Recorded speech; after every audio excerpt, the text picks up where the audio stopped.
Құттықтаймын. Бірле сен игілігің емес, жалпы Жалал-Абад шаарынын элинин, кыргыз мамлекетинин ийгилиги да.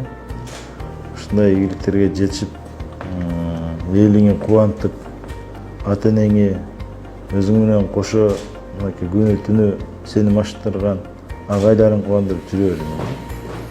Куттуктайм ийгилигиң менен. Сөз түрдө бул ийгиликтин аркасынан да чоң ийгиликтер сени күтөт.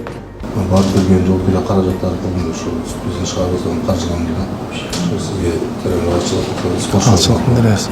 Командалык эсепте курама командабыз, Кыргызстан курама командасы экинчи болдук. Ошо курама командага салымын кошуп, күмүш медалдын аркасынан курама командалык эсепте экинчи болдук. Иранга утулуп калдык. 3-чү казактар болду.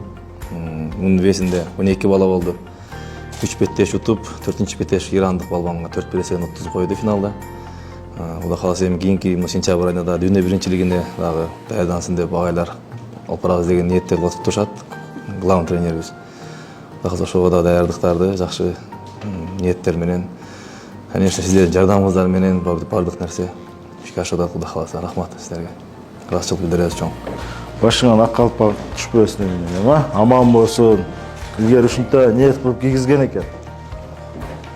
Акча өпкөн дайым желгенге болсун, Рахмат. Алла разы болсун.